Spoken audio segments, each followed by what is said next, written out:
recording. Okay. Jan, would you give us your full name, your maiden name, and spell it for us, please? Okay, my full name is Janet Lee Stowe Herwald, with my maiden name being Stowe, and also being part of my second name. So, Would you spell those for us? Janet, and it's Lee, Lee, and then it's Stowe, Stowe, and then Herwald, Herwald. How would you like it spelled on your title put together? On the tape itself? Because we'll put a title on the tape. Janet Stowe Herwald. Okay. Everybody calls me Jan, though. Do you want a hyphen after Stowe? No, it's not hyphenated. Okay.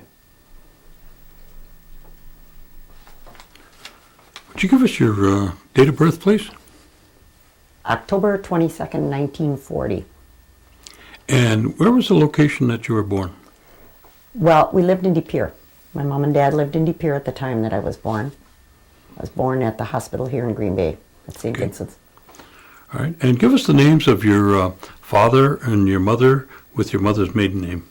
My father's name was John Ira Stowe, and my mother's name was Margaret Elsie Mary Stowe, and her maiden name was Johnson, and she went by Maggie Johnson. And your father, where was he from? My father was from right around the area of De Pere, and they also were from, part of them were from Little Chute in that area.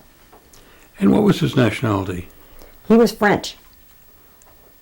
And was he, was he born here, or did he? No, he was born here. He was born born in the States. We started doing some of the study, and we haven't really gotten to it, but we don't even know if he was fudging on the French or not, because I'm finding out that the lineage for the name Stowe is actually English. So we don't know. So he was probably second or third generation? Right. Here? Correct. Okay. At minimal. And his family were around De Pere area? All around De Pere and Snyderville. Okay. Now, and your mother, her maiden name was Johnson. Correct. And is that Oneida? Correct. I see. All right. What was, do you remember your grandparents at all? I remember my grandmother. My grandfather was already deceased. His name was... On which side? On my mother's side. Okay. On my mother's side. This is my mother's side. My grandfather's name was James Johnson, and his nickname was Bear. And my grandmother was Maggie Green. That was her maiden name, Maggie Green. Now, do you remember your grandparents on your father's side? Yes, I remember my grandmother on my father's side. My grandmother's name was Elta Martin, and my grandfather was George Stowe. Now, did you have much contact with your grandparents on your father's side? I had contact with grandmothers on both sides, but the grandfathers were already dead. They died very young. Okay. Tell me a little bit about your grandmother on your father's side then. The grandmother on my father's side actually lived with us, and her name was Elta, and she was like the love of my life. She was my mentor until she died when I was 10 years old. But she lived with us until the last 2 years of her life. Now, being from French descent, did she speak English and anything else? That's why we always said she was French, because she could speak street French, and she did. Mostly when she was yelling at us. And what was her background? What kind of education did she have? She had grade school education, but she was a cook at St. Norbert's College for almost 30 years. My grandma. My grandfather, I don't know what he did. I see. I don't know what he did. And how big a family did they have besides your dad? There were 6 of them in the family. They had 4 boys, or they had 4 boys and 1 girl. Do you remember their names? Oh, absolutely. My father's brother's name was Gordon, Cecil, Geez, I can't remember the other two. Gordon and Cecil. I don't remember the other two. And the girl's name was Rita, who was my godmother, and I was always very close with, made my home with her when I was a child on the weekends. Okay. And when your grandmother was living with you, where did you reside? Well, every year we moved just because we had a big family and my mom and dad rented, so I don't know why we had to move, probably just because landlords didn't want to put up with a big family like that.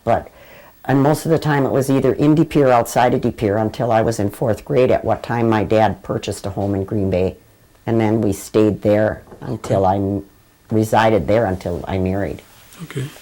Now let's talk about your grandparents on your mother's side. Your grandfather's name was, again? James. James. James Johnson, and they called him Bear. And what was his profession? I don't know. I really don't know, because again, he was deceased. And it wasn't spoken very much, except that he was Bear and he was big, and that, so I don't really know what he did. All right, what about your grandmother? Well, my grandma, she was a homemaker. I mean, she was little. She was only like 5 feet tall, smoked a corncob pipe till the day she died. And did she ever talk to you about her education? Yeah, she had just a grade school education, and I do know that they farmed. I do know that they farmed part of the time. I remember going and seeing her when they lived in Sturgeon Bay, and there she lived with her other daughter, who was my aunt, and they were farmers at that time and salvage yard workers. Okay, did your grandmother speak Oneida? Not that I'm aware of. And what was the, do you know of any of the family that would be on your mother's side, right? Yes. Your grandmother's side. I didn't know them. I knew one of the aunts, but I wrote down, because some of the brothers and sisters I knew from my great grandfather. On my mother's side, my great grandfather was Ralph Green, and my great grandma was Elsie Springer. And then my great grandfather was James Green, and he was married to Sylvia Voss. And then my grandma, of course, was Maggie Green. And then and they had from my great grandma, that would be my aunts and uncles. There was Angeline, Lavilla, Aunt Daisy, Aunt Sadie, Aunt Ellie, Uncle George, Uncle Emerald, and Uncle William. And I remember Uncle William, and I remember Aunt Daisy, and I remember Aunt Sadie. But the rest of them, I don't know if they were deceased or if they just were out of the picture. Then my mom's brothers and sisters, of course, I remember them. They're all deceased now because my mother's the youngest of the family. But there was my Uncle John, who they called Uncle Bull John, and Uncle Frank, who served in the Oneida Cavalry in World War I. And Uncle Otis, Aunt Naomi, and Aunt Naomi married Byron Williams. And they lived on the reservation here and then moved to Milwaukee so he could work down there because he couldn't get a job here. And then Electa Angeline was my aunt, and she married Melvin Dockstader, who passed away. And then she married Gus Brisk. And they, again, lived here on the reservation. And then my mom, who was born in 1914, and they lived in Red Springs when she was born. Now, give us the names of your brothers and sisters. My brothers and sisters. Well, of course, I'm the oldest. And then there's my sister Mary Ellen, who goes by Monty, Michael, Patricia, Suzanne, Bobby, and Lori. Okay. And you say you grew up in Green Bay? Yeah, from the time I was in 4th grade on. Where at in Green Bay? Right on the end of St. George Street. the north side. Okay. And did you live in just a house, or did you have some, land where you could farm or anything, or have a garden? Well, when we were younger, before we moved to Green Bay, we lived on a farm on the outside of De Pere. I attended a one-room schoolhouse that it was a kindergarten through high school, and the school was called Old Glory. And in perspective to where we are now, it was right across the street from the Gopher Hill Cheese Factory, which is out off of Double East someplace on the other side of De Pere there, out that way. And then we moved in to De Pere, and I attended St. Joseph's School. And then we moved to Green Bay and bought a house. And it was a home with one big bedroom upstairs, one big dormer bedroom, 6 beds. 7 kids. My sister and I doubled up. Did your mother work outside the home besides being a housemaker?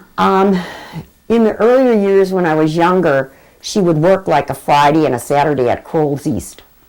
And then anybody would call in and didn't pick up the order, she got to bring the hamburgers home. Later on, when we grew up, like when we were teenagers and could have pretty much, get on by ourselves, she became a professional nanny, and she raised quite a few children, for the lawyers and the doctors and that. And she did that right up to the time when she was incapable of doing it anymore. Now, what type of responsibilities did you have at home when you were young? Well, being the oldest, being the oldest, you can imagine, caretaker to the rest of them. Not that I always did it, because my interest didn't lie in taking care of kids. When we were on the farm, my interest was being out driving the team, which I did. I worked with my father out in the fields. I loved it, loved being outside. I was in 2nd grade, I could drive a double team Belgian horses with a big hay wagon behind it, and drive tractor. Cooking at home once in a while, but not much more than that. Okay. My dad focused on education. And where did you go to school? Well, every year went to a different school until I was in 4th grade, and then in 4th grade went to Nicolay, and then went out of Nicolay and went into East High School, and that's where I graduated from. Went to school with your wife, Betty. And what year was that you graduated? 59. 59. Mm-hmm. What kind of, were you involved in any activities during high school? Good and bad. Well, let's just deal with one, Oh, okay. One side of it first. All right. Yeah, very much so. Any sport. I was in track, basketball, served on the student council. Served on the student council for 2 years. Pretty political minded. Sort of a rebel rouser. What was your take on the on school? Let's say from 1 to 10, 10 being outstanding. 10. Yeah. 10. Didn't date. Didn't want to. Had my life set what I was going to do and Which was? be a doctor. Oh, is that right? Right. Mhm. Okay. Went down and scored 3rd after I graduated in all of them, and they flunked me out for heart arrhythmia, which now they can't do anymore, but they did at that time. They wouldn't let me get into medical school. So I came back and said to my boyfriend, let's get married. So we did. So you went where? Came back and said to my boyfriend, let's get married. So we did. And who was that? Jerry Herwald. And where was he from? Green Bay. Okay. And about what time was that? I was 19 when I got married. Okay. I met him when I was a junior in high school, but dated very little because I was more interested in going to college. And he wasn't interested in going with somebody who went to college. Mm-hmm. Now, during your growing up years, did you have much contact with the reservation? No, not at all. And I had contact with my 2 aunts, but as far as the reservation, I didn't even realize that I was enough Oneida to even be enrolled. And it wasn't spoke much in the house. I knew that I had 2 aunts that were dark, but I really didn't know why. And my mother never spoke of her life, because when my mom moved in with me, then I found out why. Because she actually was discriminated against on the reservation because she was so fair. Even though she was Oneida, she was not treated well at all, by her own peers and by other people. So she was sent away when she was 9 years old. The Episcopal minister that was here at the time, him and his wife took her to Chicago, and she lived with them until they no longer needed her at the age of 16. And then she went to boarding school at, I believe it was Toma, and stayed there until she was 19, and then came out and went to De Pere and got a job with a family, living with a family, and that was then when she met my dad. I see. So there was very little contact for yourself. Right. When did you become aware, of your association or your membership in the tribe, so to speak? Right. Well, I was very close to my father, and when my father died, I sort of got to know who my mother was. I really didn't know who my mother was as a person. I knew she was my mom, she loved me, and that was about as far as our relationship went. And I thought it was silly. I was living in a great big house by myself, and I invited her to move in. And I think our paths were meant to cross at that point, because she took me on the new journey. And that journey was to learn who I was, where I came from, and her one dream in life was that I would go back and work for the tribe, which I did. And about how old were you when she came to live with you? Oh, jeez. Let's see, I was old. 1988. Okay. 88 or 89. All right. Let's go back to you got married. Mm-hmm. And what did you reside in the Green Bay area then? Mm-hmm. Actually, didn't know it, but actually always resided within the boundaries of the reservation. I see. And wasn't even aware of it at the time. What did your husband do? He was an engineer at the Nicolay Paper Company. I see. And were you, did you have children? Yes, we had 4. 4 children. You want to give us their names? The oldest one is Wade. The second one is Nikki. Third one is Dana. And the 4th one is Chad. And Chad is my little traditional. He speaks the language. He's an environmentalist with Missouri. Follows a lot of the cultural ways. And has embraced who and where he's come from. Okay. Do you have any grandchildren? Yes, I have 5. I have 2 with my oldest son, 2 with my oldest daughter, and then 1 each with the other 2. I see. Any great-grandchildren? No. Okay.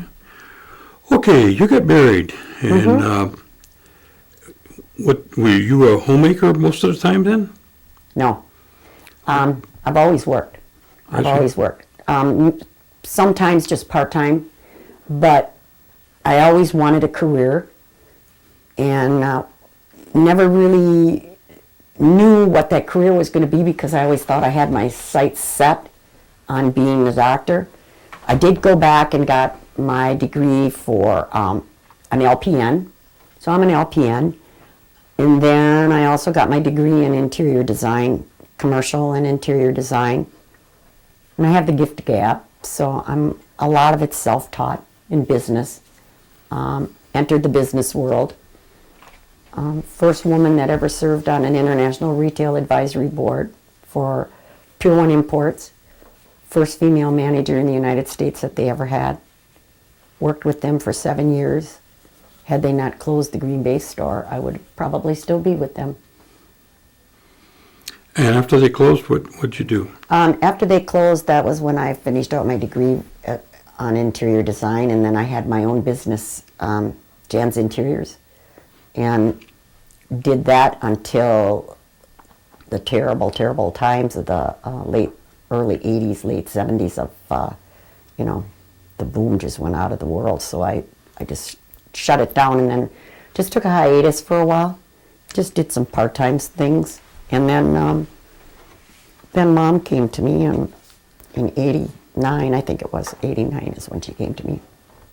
And she said, why don't you look into going to work for the tribe? And I said, why? She said, because I really think you need to do that. I said, okay. So I had met Pat Masikin, and Barb Van Boxtel was my friend, and there was an opening in the tickets. We didn't have gaming then. And I applied and got the position as a supervisor in tickets. And then that opened the door. And what did you do in gaming? I've done a lot already. Started out as a supervisor in tickets. Then when this gentleman came aboard who had the tenacity of a bear and said, maybe we need to do something more here with gaming, and brought in slot machines, I worked with him. I think his name was Gordy McLester. And worked with him and Barb. And then blackjack tables were brought in. I went on to the directorship of the blackjacks. And then found that there was some adverse diversity there for a while. And then I came back after a 5-year hiatus. Took a vacation, I guess you could call it, huh? And then now I'm a manager of food and beverage. I operate the customer service area and all the food and beverage. On the casino, only on the casino side though. So. And you're still employed at the casino? I'm still employed at the casino, and I'm going through the second generation of McLesters. Okay. All right. I won't follow that up. What kind of hobbies and other interests did you have as you were raising your family? I really like to do things with my kids. A lot of crafts, cooking, sewing, reading, hiking, teaching my grandchildren now about the culture from a lot of information that you've given me. I've taken them to the library, the museum, and all that. I think it's important that they know where they came from. I didn't get a chance to know that for a lot of years. Now, again, your mother never spoke to you about, the things on the reservation, any kind of stories or anything like that you're aware of? Well, the only thing that I'm really aware of, and it was sad, was that my aunt was involved in a very serious situation when they came and took kids right out of the home. They came and took all her kids right out of the house. And they were separated for 40 years. And here in about, let's see, how many years ago is that? Maybe about 10, my auntie was in the nursing home, and we found 2 of her daughters. And we reunited them. And they got to spend 8 weeks with her before she passed on. But it was quite a story. It was such a story that the AP Wires and everything picked it up, because this was something that was done to Indian families. They just come in and take those kids. And that's what they did to them. And told the kids that their mother and dad were dead, that their mother and dad had been killed. And here they were living in Appleton all those years and never knew it. It was by a fluke at the enrollment office that they found out that their mother was still alive. And it only was because the one daughter's husband died, and she remarried and didn't know if she had to re-enroll under her married name. And so she went in and gave them her maiden name, and they said, well, the only one that we have on the list is Electa Brisk. And she goes, how could you have her on your enrollment? She's dead. She said, no, she's not. And it took them about 9 months to get the records open before they would give them the information as to who their mother was. They found out on Christmas Eve. So. Okay, you've had the opportunity since your involvement with the tribe to, learn a lot of aspects of it. Is there anything in particular that you've learned or you're seeking to learn that you would like to see the tribe be able to maintain as a nation? Is there any area that sparks you the most?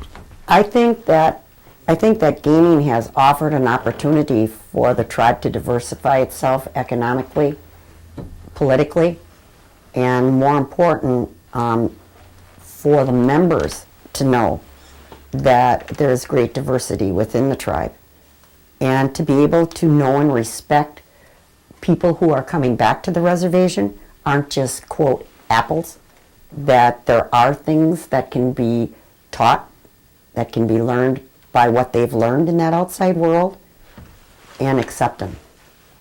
I'd say that's probably the biggest thing.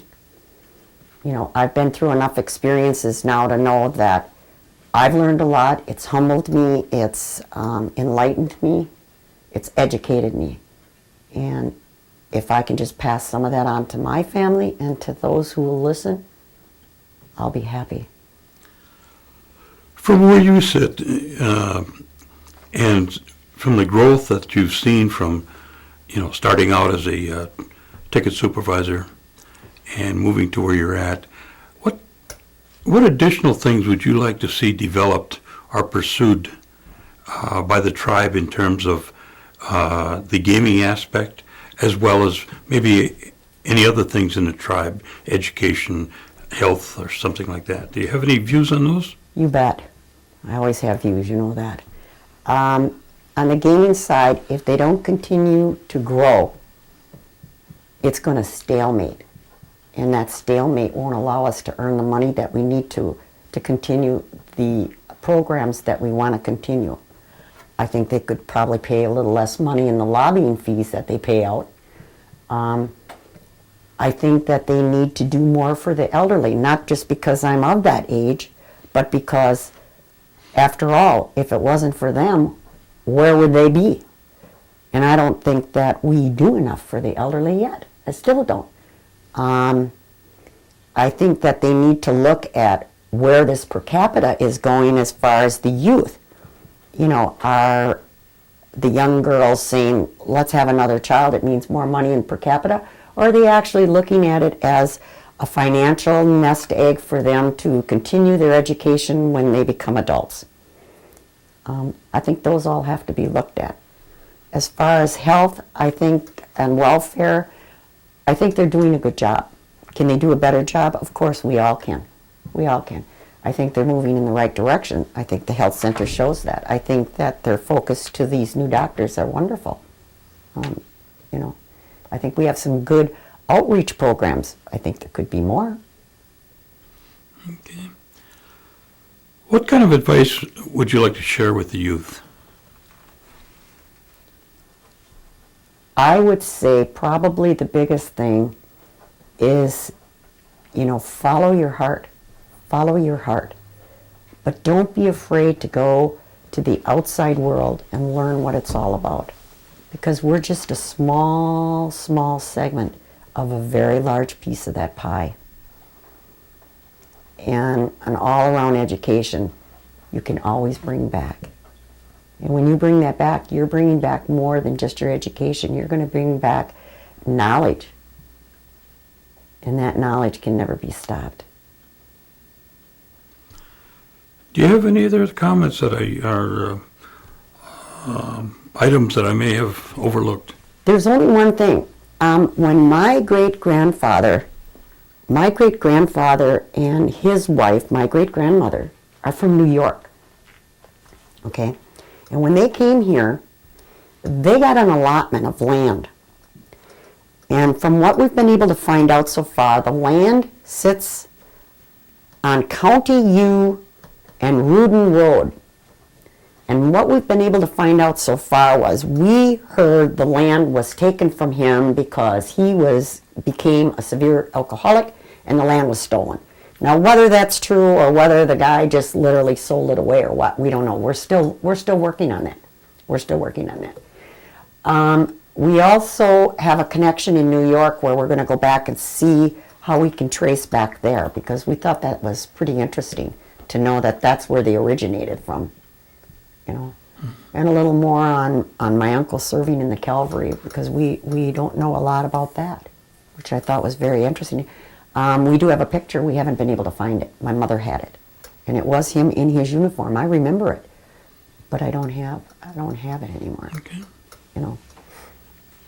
Well, we want to thank you for coming and sharing these stories with us. And what we'll do is, in a few weeks, we'll have a video that will be yours of this project. It'll be unedited and just the raw footage. One will go to you and one will go to the tribe, and they'll keep that in their archives. All right. So you'll be able to have one for you and your family. Great. Great. Okay. Well, thank you. Mm-hmm.